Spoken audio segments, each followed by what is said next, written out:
Salud Integral, Vida y Familia. Hola, ¿en qué puedo ayudarle? Somos terapeutas, médicos y familiares. En las últimas semanas me he sentido con mucho cansancio. Salud Integral, Vida y Familia. El consultorio está abierto a partir de ahora. Iniciamos.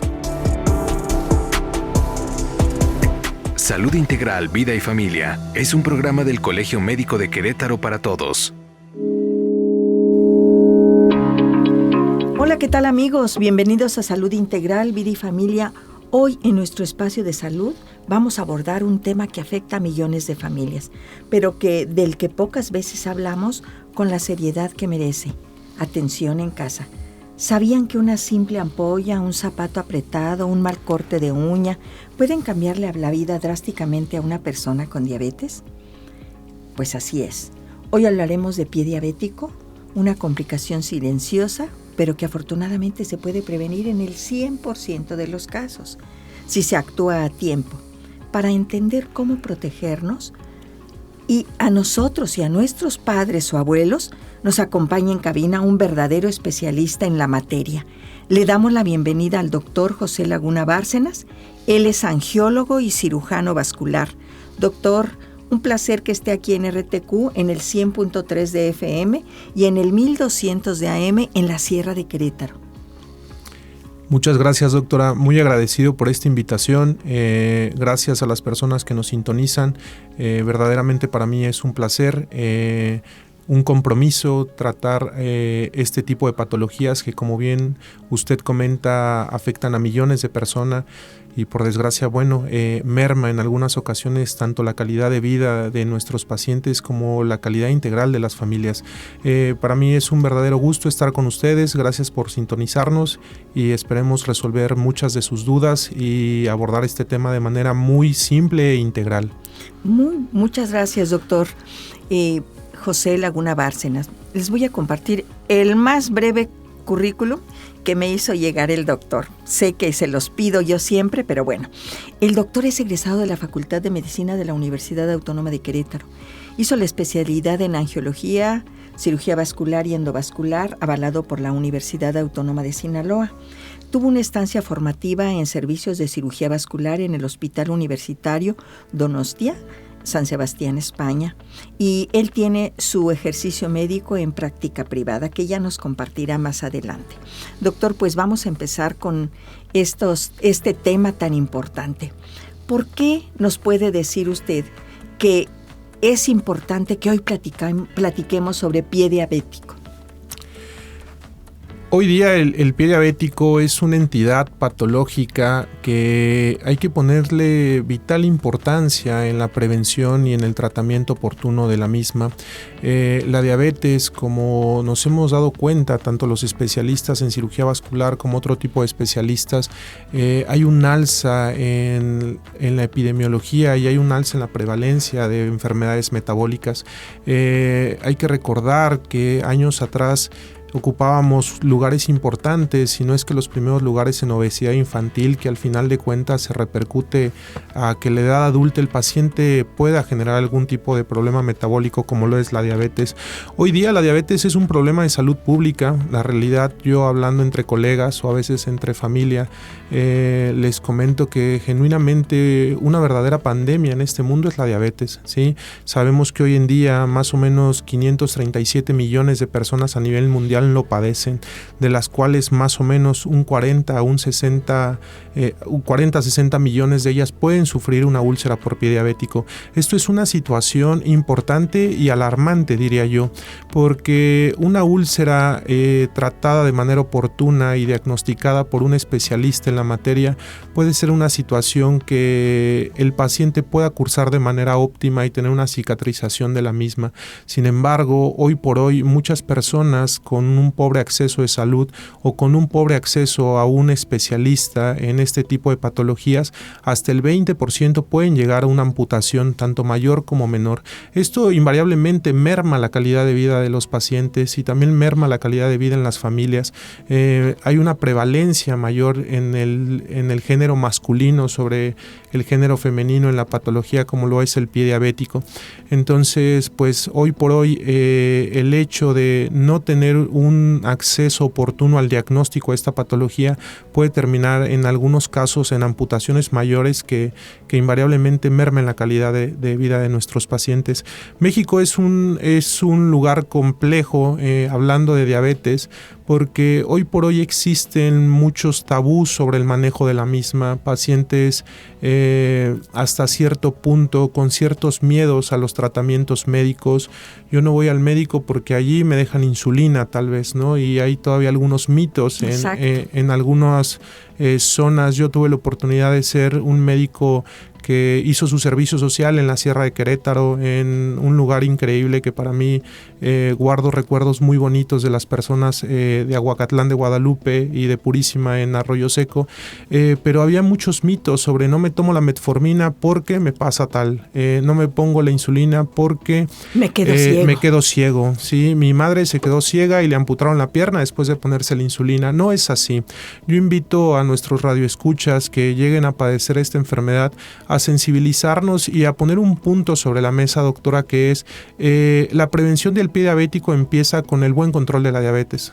Ese sería mi mensaje el día de hoy, a grosso modo, porque al final la diabetes es una complicación, el pie diabético es una complicación de la diabetes. ¿A qué me refiero? Para que el paciente llegue a una úlcera o a un pie diabético, normalmente vemos personas con un mal control metabólico, con un abandono en el tratamiento, con un abandono en su salud física, que al final, bueno, ya cuando llegan con nosotros, con los especialistas en pie diabético, suele ser una complicación que ya causó efectos devastadores en muchos sistemas del paciente.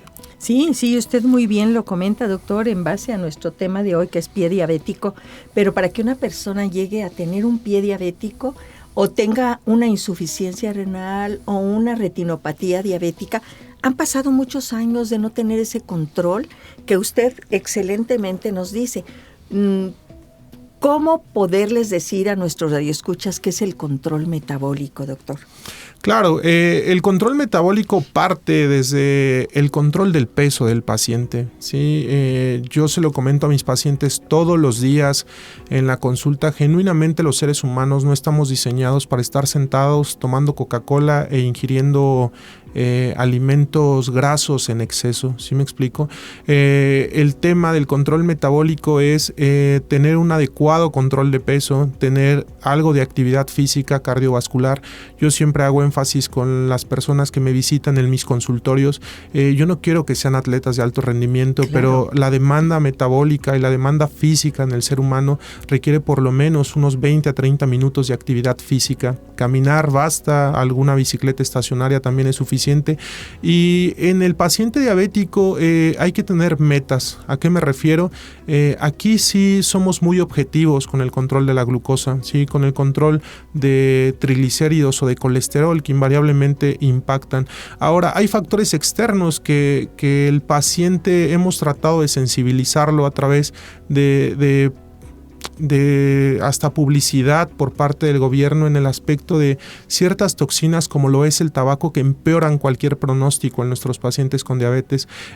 Todo paciente con diabetes que llega a un pie diabético invariablemente tiene complicaciones a nivel de los nervios periféricos, lo que conocemos como neuropatía diabética, y llegan a tener complicaciones a nivel de las arterias, de los cuales nosotros nos hacemos cargo, que es la enfermedad arterial periférica. Entonces, para que un paciente llegue a una situación de estas características, pues son pacientes que nunca le pusieron énfasis en controlar su glucosa, ¿sí? Se dejan el tratamiento y cuando la situación empeora es cuando vienen las complicaciones. Toda la razón, doctor, y todos estos recomendaciones que nos está haciendo se ven reflejadas en los exámenes de laboratorio, que los cuales, pues es ahí donde se refleja el control del metabolismo de la glucosa, de triglicéridos, de colesterol, etcétera, y ya los médicos hacen la interpretación. Usted hablaba de los cambios que sufren a nivel circulatorio.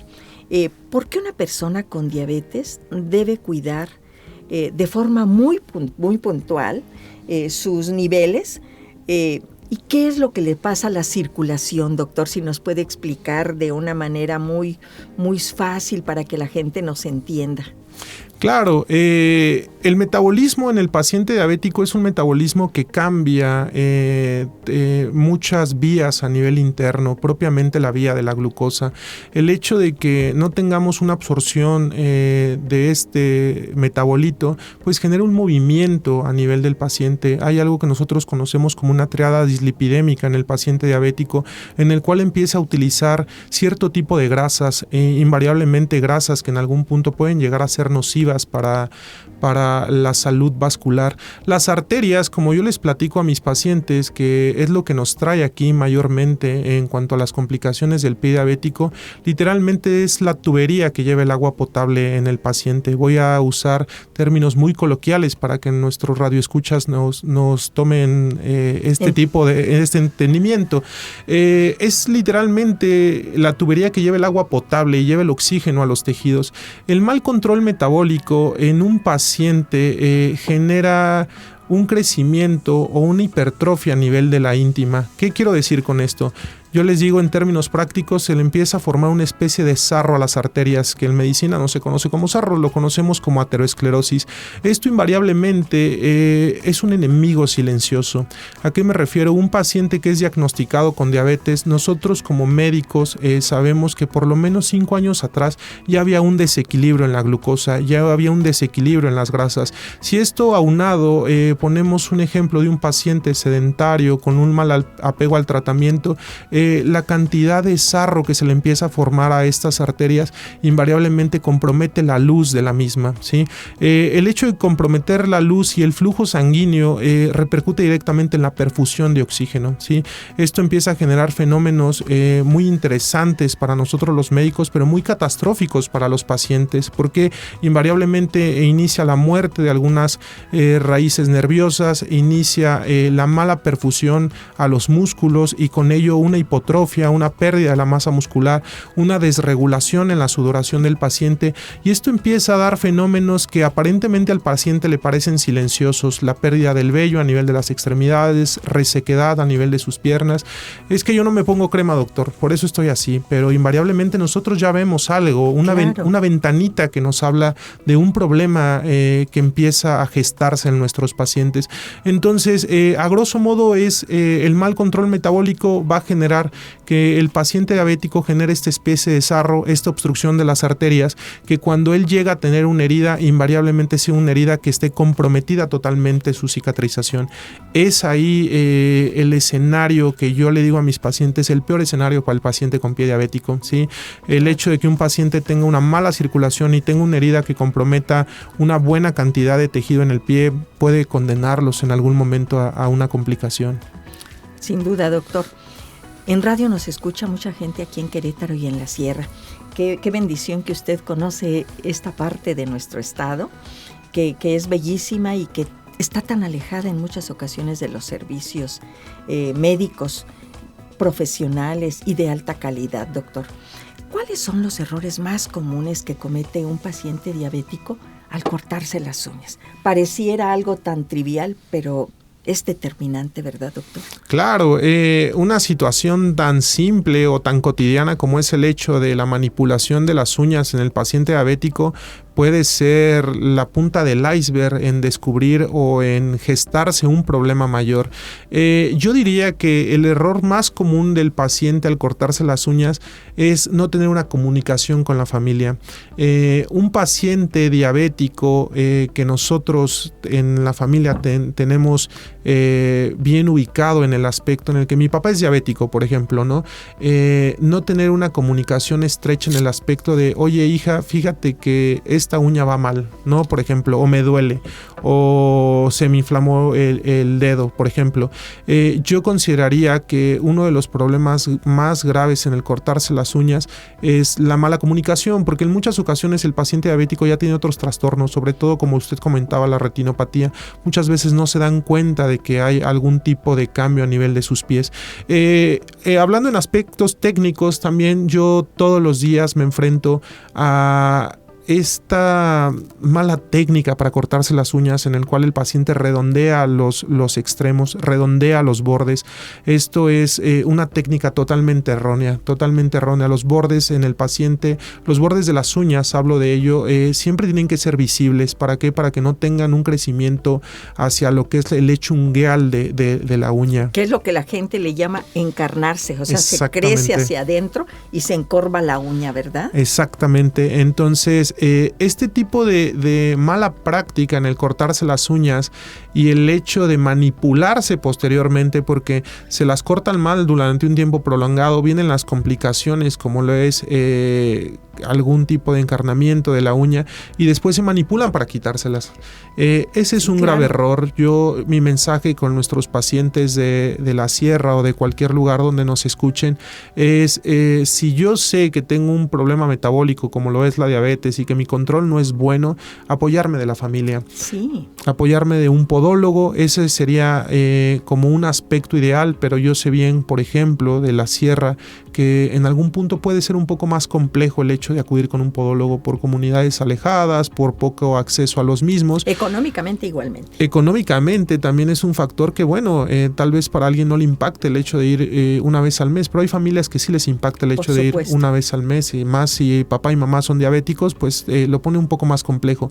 Mi mensaje sería ese, tener una comunicación en el aspecto en el que alguien más vigile también el corte de uñas. Que les ayude, porque en ocasiones, como usted muy bien dijo, ya no ven bien y entonces se cortan ellos sin ver bien y se pueden lesionar aparte de las uñas, aparte de ese mal corte, doctor. Pues hay que tomarlo en cuenta, amigos, esto que nos está diciendo nuestro especialista, el doctor Laguna Bárcenas.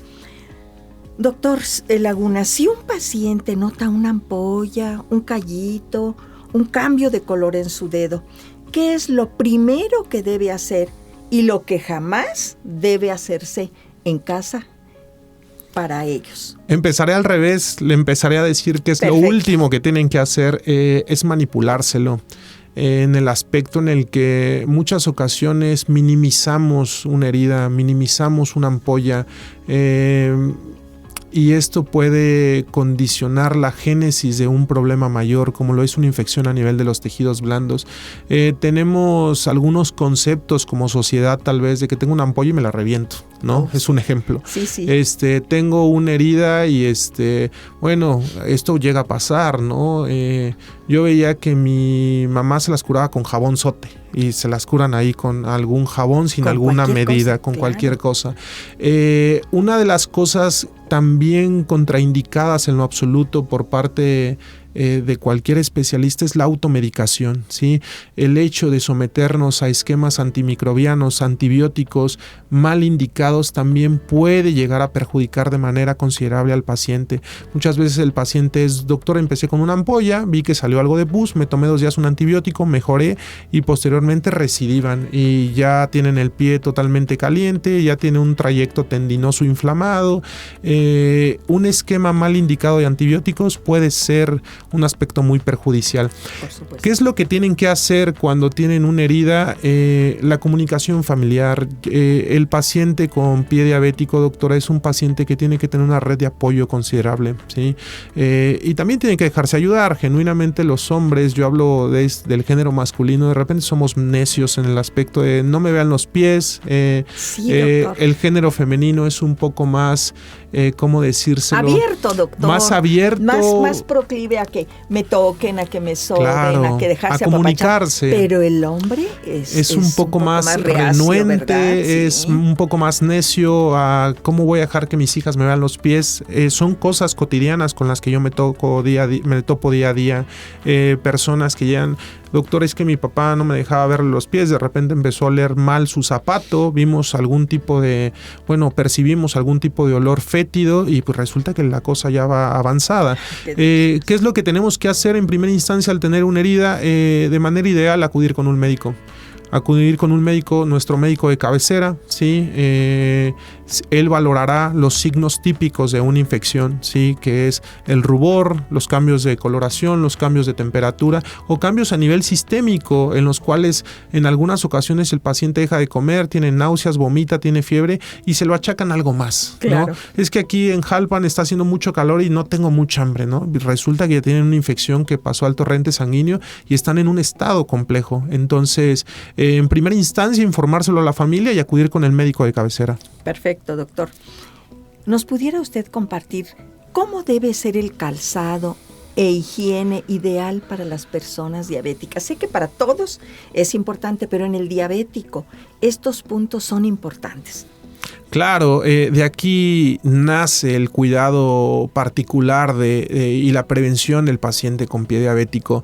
El calzado debe ser idealmente un calzado de piel suave, evitar que tenga costuras a nivel internas. Las costuras a nivel interno pueden gestar o pueden condicionar laceraciones a nivel del pie, que en muchas ocasiones tener un paciente ya con cierto grado de neuropatía no la percibe. Si a usted, doctora, o alguna persona que no padezca este tipo de neuropatía se les mete una piedrita en el zapato, yo les digo, pues lo van a sentir.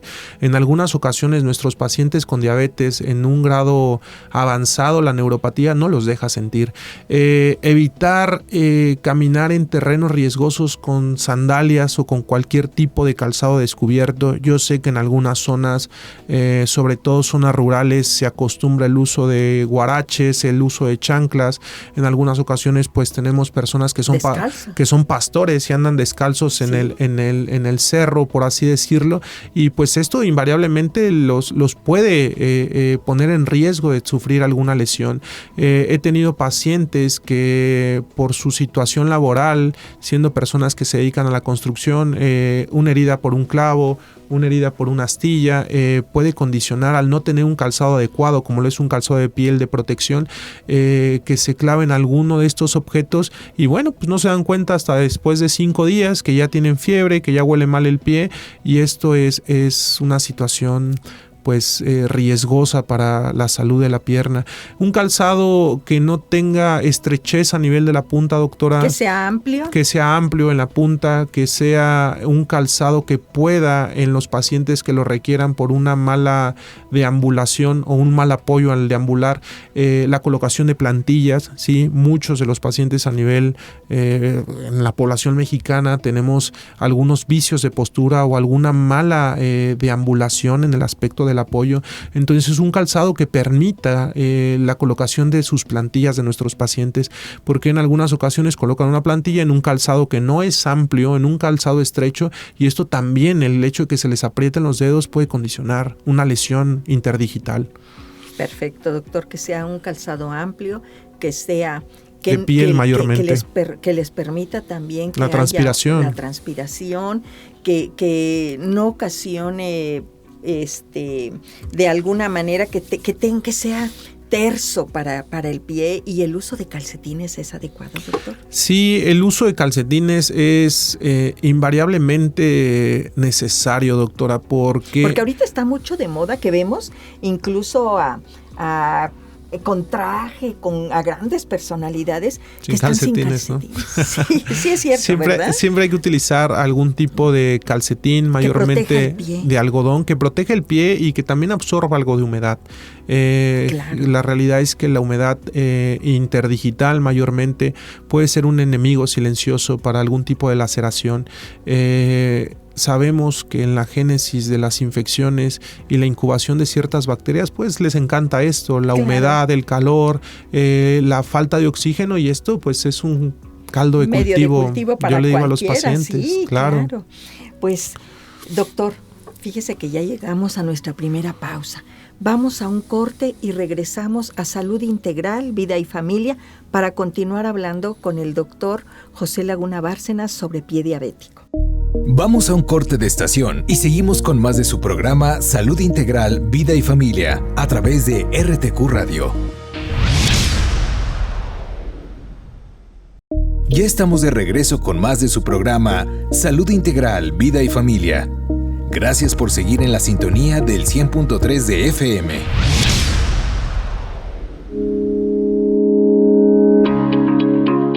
Bien, amigos, regresamos a Salud Integral, Vida y Familia. Estamos platicando con el doctor José Laguna Bárcenas, médico angiólogo, especialista, y que quisiera, doctor, que nos aclarara, por favor.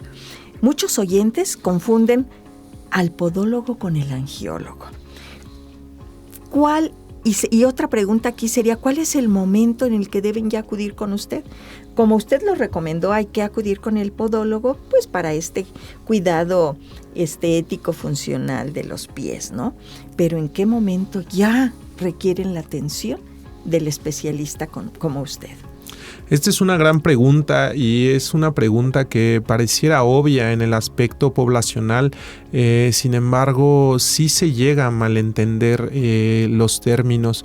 En un mundo ideal, doctora, y en un paciente con un adecuado control por este equipo multidisciplinario que nos encargamos de ver al paciente diabético, una vez que el paciente es diagnosticado con diabetes, sería el momento ideal de un médico especialista como nosotros en valorarlo, para tener un punto de referencia, cómo inició el paciente al diagnóstico de su diabetes.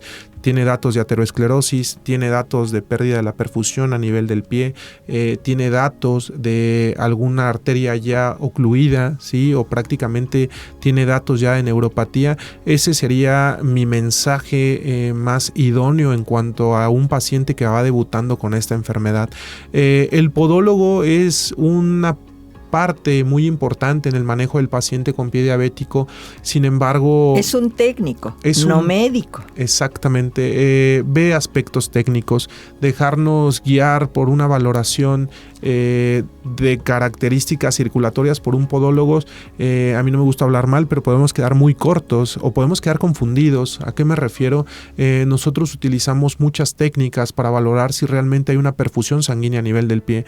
Los podólogos que hacen un gran trabajo técnico a nivel del corte de las uñas, de valorar algún tipo de herida, algún tipo de callo o algún tipo de lesión temprana, ahí es cuando él mismo tendría que referirnos al paciente, o él mismo tendría que concientizar al paciente en que no pierda su tiempo en acudir con un experto como lo es el cirujano vascular.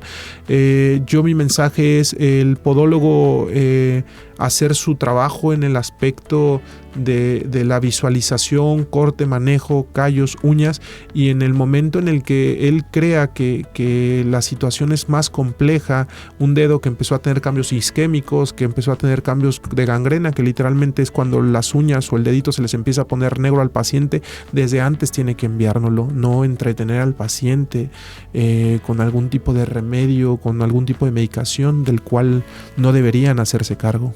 Perfecto, doctor.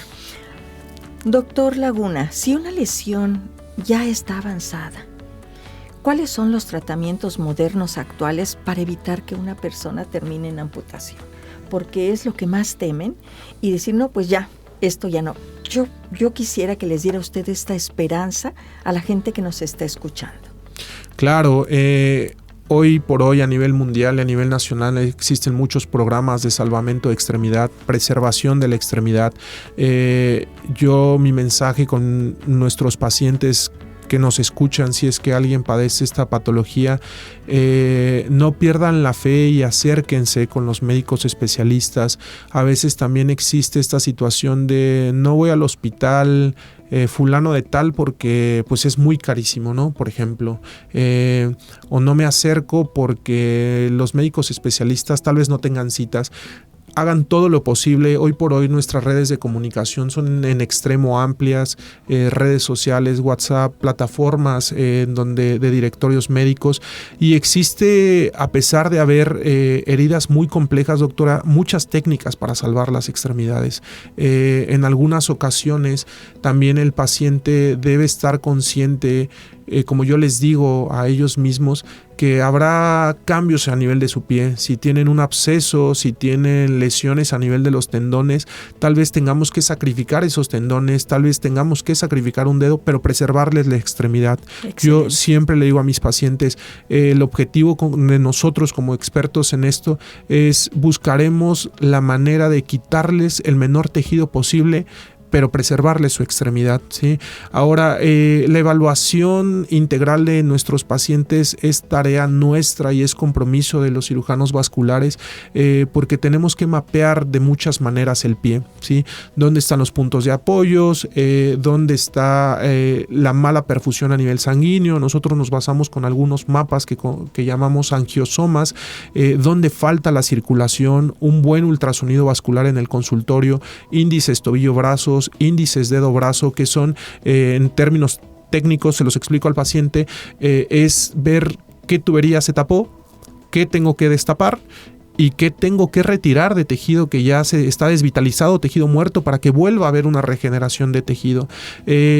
Hoy la posibilidad de salvamento de la extremidad es una realidad, doctora. Anteriormente, la situación cuando una arteria estaba tapada o había mucha pérdida de tejido en el paciente, el hecho de no tener acceso a un especialista o no tener acceso a algún tipo de procedimiento como esto los condenaba a una amputación mayor. Así es, doctor.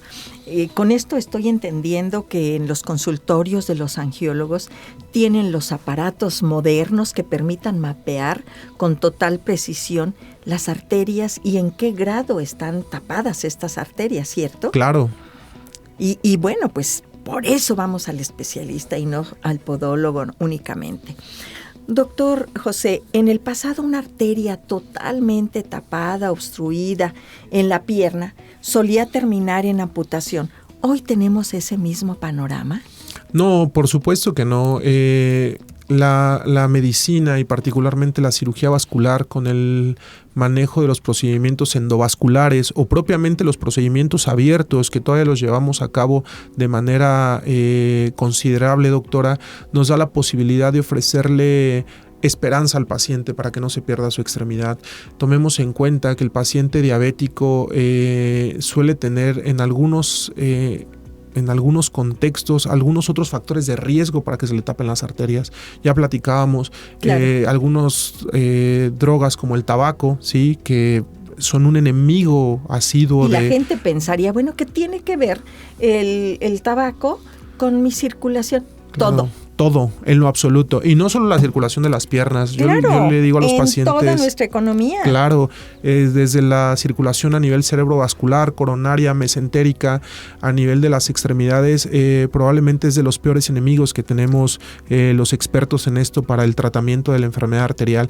Una arteria ocluida, hoy por hoy, parte del hecho de valorar muchos aspectos, doctora.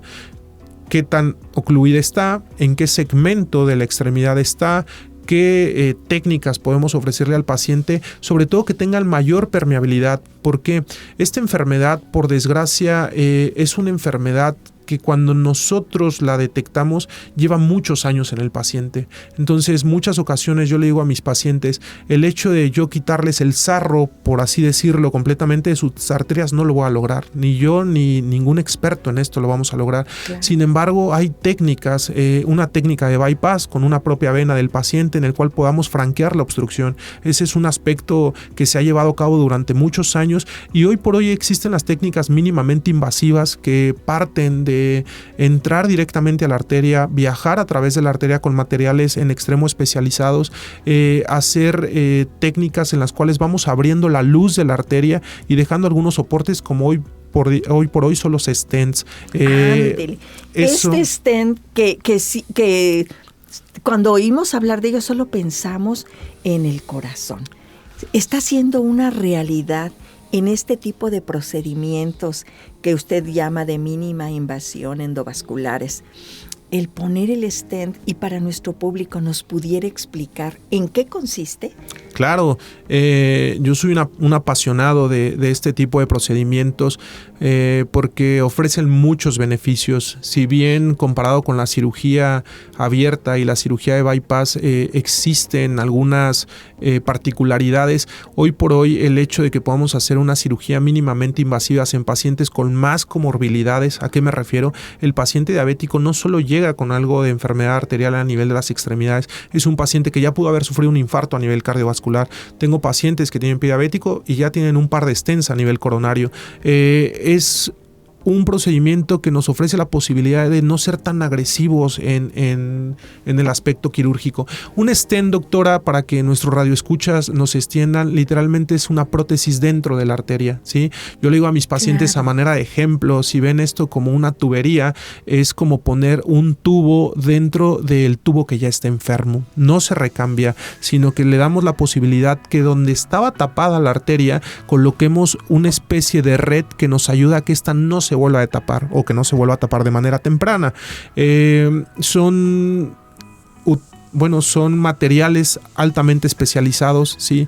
Son materiales que en algunas ocasiones están recubiertos de algún tipo de medicamento para que no haya un crecimiento de esta especie de sarro dentro de los mismos, y son materiales que se tienen que cuidar por parte del paciente. Claro. ¿A qué me refiero? El hecho de que nosotros le salvemos una extremidad a un paciente, restablezcamos el flujo a través de un stent para que le vuelva a perfundir de sangre su extremidad, no es para siempre. Si el paciente posterior a esto se porta mal, yo siempre les digo eso, es que si usted de aquí en adelante... La corresponsabilidad, claro, ¿verdad, si usted de aquí en adelante se porta mal, se fuma 10 cigarrillos al día, es sedentario, no hace algo de actividad física, pues invariablemente esto se va a tapar, ¿sí? Porque bueno, los cuidados de la salud repercuten en el paciente. Sin duda me está ampliando la respuesta de que si un paciente tiene obstruido por completo una vena, pues se quita esa parte obstruida, se pone el stent, haga cuenta como ese resortito. Claro. Que quiero que nuestros radioescuchas lo entiendan como un resortito de las plumas que se pone dentro y que permite ampliar la luz de la arteria, y el flujo sanguíneo se restablece y llega a nutrir nuevamente la parte que se estaba dañando. Sí, genuinamente no se quita la parte enferma de la arteria, sino que se viaja con una especie de guías, se abre previamente con balones que nosotros le llamamos balones de angioplastía, le hacemos paso al aterrizaje del stent y dejamos esta nueva tubería, por así decirlo, que le vuelve a dar luz a la arteria.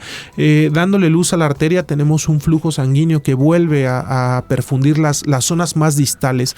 Ahora, hablar de stents es un tema importante y es un tema complejo porque no todos los pacientes son candidatos a stents. ¿Cuáles serían las contraindicaciones, doctor? Pues las contraindicaciones hoy por hoy... Aparte de las económicas, que doctor, que desgraciadamente estamos en un país donde no se ha ponderado la atención prioritaria con producto desde el gobierno, para poder apoyar a nuestra población. Estamos muy abandonados en este tipo de apoyos que todo mundo tenemos derecho y que el acceso se ve limitado, doctor. Pero ¿cuáles serían las contraindicaciones para que una persona no pueda tener acceso a este stent? Eso es una desgracia, el aspecto de la poca accesibilidad a este tipo de procedimientos, de evaluaciones y de materiales.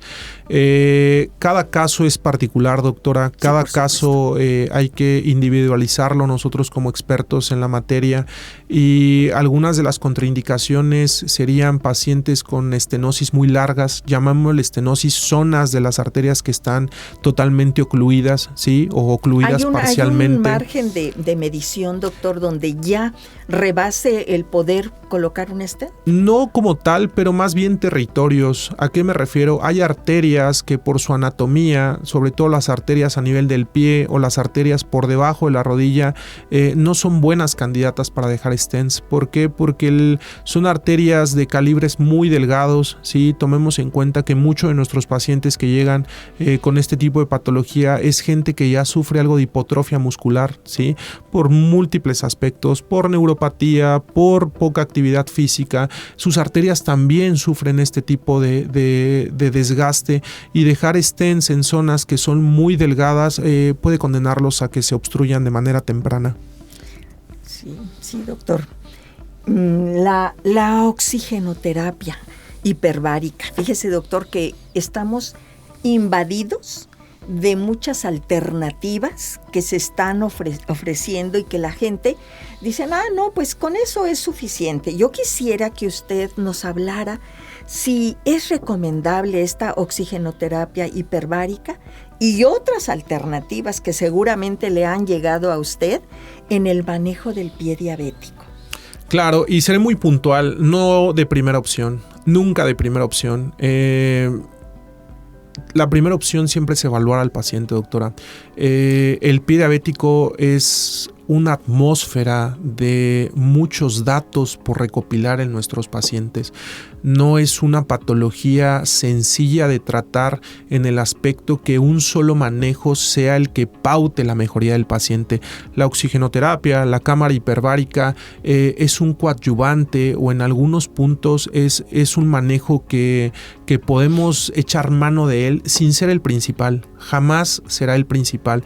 Nunca deberíamos de saltarnos la evaluación por un experto en cirugía vascular por llevar a nuestro paciente a oxigenoterapia. Esto nos puede hacer perder tiempo muy valioso, claro. Nos puede hacer perder la posibilidad de rescatar lo más que se pueda del tejido, ¿sí? Y siempre nuestros protocolos están bien establecidos en quitar las zonas que están infectadas, en mejorar el aspecto metabólico del paciente, en erradicar con antimicrobianos dirigidos con cultivos de las heridas a este tipo, y invariablemente en el paciente que encima de tener una infección por pie diabético tiene enfermedad arterial, que es la obstrucción de las arterias, revascularizarlo. Si nosotros nos saltamos todos estos aspectos por llevar a nuestro familiar de primera instancia a la cámara hiperbárica o a la oxigenoterapia, que además no son económicas, no son económicas y no hay una valoración previa en algunas ocasiones. Vamos, si hay algún cirujano vascular que tenga su cámara hiperbárica y que encima pero ya tiene una evaluación, eso, bueno, pues sería considerado un manejo coadyuvante, pero sí, porque podemos decir, no podemos satanizar esto, claro, pero decir, ¿cómo si el angiólogo dijo que no era lo recomendable? Sí, no es lo recomendable de primera opción. Pero si un angiólogo tiene también esta oxigenoterapia, esta cámara hiperbárica, es porque ya evaluó y va a ver el beneficio que pueda tener el paciente, ¿cierto? Claro. Y sobre todo las características de la herida. Si yo llevo un paciente con una infección activa sin haberle hecho antes un aseo quirúrgico, un desbridamiento del tejido enfermo o una revascularización en un paciente que encima de tener una infección tiene una isquemia, que es la falta de sangre, pues literalmente lo estoy condenando a que esa herida no evolucione para bien. Ahora, aquí, al igual que cualquier otro experto en circulación, ya sea cerebrovascular o coronaria, el tiempo es igual al tejido que se pueda llegar a perder. Entre más días pasen con nuestros pacientes teniendo una infección activa o una isquemia, es peor el pronóstico. Sí, definitivamente. Usted lo dijo muy bien hace rato. No hay diagnósticos, hay pacientes, hay enfermos que hay que individualizar la evaluación. No porque a alguien le funcionó algo, a mí me lo va a claro, hacer que funcione. Se tiene, y por eso existen los especialistas como usted, doctor, en donde toman todo una parte de su vida en una preparación general, pero después especializada y profunda, para poder evaluar integralmente a un paciente y poder dar las mejores recomendaciones. Por eso existen las especialidades médicas, doctor, y de verdad creo que en Querétaro contamos con grandes especialistas como usted y como todos los que tenemos en nuestras entrevistas, para decirle a la gente, tenemos realmente médicos en los que puedes confiar porque son profesionales, son muy humanos, tienen la experiencia para hacerte la mejor recomendación. Y yo aquí les comentaría, amigos, fuera del aire el doctor me estaba comentando que aparte de estar trabajando aquí en Querétaro, él va a San Juan del Río, donde recibe mucha gente que viene de otros estados incluso, donde él les da esta atención. De verdad, no lo duden de poder consultarle, de poder informarse quién es el doctor José Laguna Bárcenas, médico especialista, angiólogo, cirujano endovascular. Doctor Laguna, ¿nos puede compartir 3 cosas sencillas que debe hacer todos los días una persona con diabetes en casa para evitar esas pequeñas heridas que se conviertan en una complicación grave? Sí, puntualmente, como inicié este diálogo, es un buen manejo de su glucosa. Esa para mí sería la base. No podemos desayunar con Coca-Cola un pan dulce. Eso genuinamente a nivel cultural yo lo veo en algunas zonas donde llevo mi práctica médica, y creo que desde ahí partiría. El otro, particularmente hablando de los pies, tener una buena hidratación de las piernas, ¿sí? Evaluar nuestras piernas, conocer nuestras piernas, ¿sí? Saber de qué lado no pisamos bien, por ejemplo, saber de qué lado se está gestando un callo, poner atención en nuestro calzado, ¿sí? Es algo que en algunas ocasiones se deja muy de lado, en el aspecto en el que no ponemos mucha atención en algunas ocasiones no se pone mucha atención en saber de qué material está hecho, ¿sí? En ver si hay algún tipo de costura, si estrecha nuestro espacio a nivel de los dedos. Esas serían mis recomendaciones más básicas, por así decirlo, en el paciente que padece diabetes, no en el que tiene prediabético, sino el que padece diabetes, porque también los especialistas como nosotros tenemos que dedicarnos en concientizar, en educar a la población para que no lleguen ahí. Perfecto. Al final tenemos las herramientas y el conocimiento para tratar ya cuando las cosas se complicaron, pero es ideal que el paciente no llegue ahí. Perfecto, doctor. Pues llegamos a la sección de mitos. Vamos a romper hoy mitos, doctor. ¿Qué le parece? Claro, con gusto. Si una herida no te duele, no es grave. ¿Mito o realidad? Un mito, totalmente. Estaba hablando usted de la neuropatía, que el paciente va perdiendo esa sensibilidad y no le va a doler, pero la lesión sigue progresando, ¿cierto? Claro, esto es algo que no podemos generalizar. ¿A qué me refiero? Un paciente saludable de 15 años que pisa mal una piedra caminando en un empedrado, por así decirlo, sentirá dolor. El paciente que lleva 20 años con diabetes, con un mal control, probablemente pueda pisar una espina y no sienta dolor. El hecho de que tengamos una herida que no duela no significa que no sea una herida grave. Perfecto, doctor. Otro mito.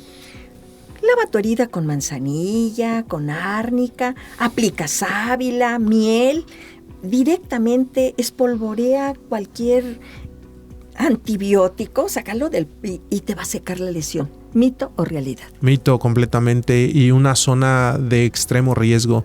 Si supiera las historias que he visto en pacientes, por eso se lo pregunto, desde mi formación en la Ciudad de México, en mi práctica profesional en Querétaro, he visto cosas lamentables y hasta me atrevería a decir horribles. Gente que le llegaron a poner, no sé, algún tipo de antizarro, gente que le pusieron veneno a algún paciente. Alguna ocasión le dijeron, pues si este mata a las ratas, le va a matar las bacterias, señor, y los condenan a la amputación.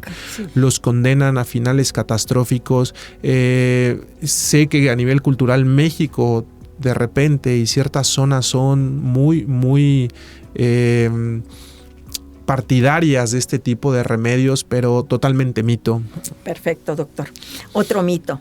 Remoja tus pies en agua caliente, con sal de grano o con vinagre. Esto te va a activar la circulación. Mito y riesgo. Mito y riesgo. Hablamos de nuevo del tema que es piedra angular en la génesis del pie diabético, que es la neuropatía diabética. Volvemos a repetir, un paciente con una sensibilidad íntegra va a sentir el calor de esta agua caliente, pero un paciente que no tiene buena sensibilidad puede sufrir quemaduras y no darse cuenta. Y agravar invariablemente cualquier tipo de lesión o herida. Entonces es un mito completamente. Hay que desecharlo. Hay que terminar en algún punto con estos mitos generacionales tanto daño, ¿verdad? Que hacen mucho daño. Doctor, ¿usar parches o líquidos comerciales o usa limas para eliminar tus callos en casa? Lo cortas y ya con esto te quitaste el problema. ¿Mito o realidad? Navajas de rasurar. Mito, doctora. Mito. Yo soy una persona que trata de ser muy objetivo con mis pacientes y en general les diría, tienen una inquietud, algo no va bien. Número 1, avísenle a la familia. Número 1, la comunicación intrafamiliar Revísate, juega un papel importante. que te ayuden a ver. Claro, hay que quitarnos un poco este tabú de cómo me van a ver los pies, ¿no? Entonces, déjense evaluar, externen sus dudas, no se anden manipulando los pies en cuestiones que uno mismo se da cuenta que pueden ser riesgosas. Pues doctor, llegamos a nuestro fin. Increíble pero cierto. Nos quedamos con esta frase que dijo usted, doctor. La prevención empieza cada mañana al ponerse los zapatos. Queridos oyentes, ya lo saben, no dejen pasar esa herida que no sana. No recurran a remedios caseros y acudan siempre con el especialista en circulación, como el doctor José Laguna Bárcenas.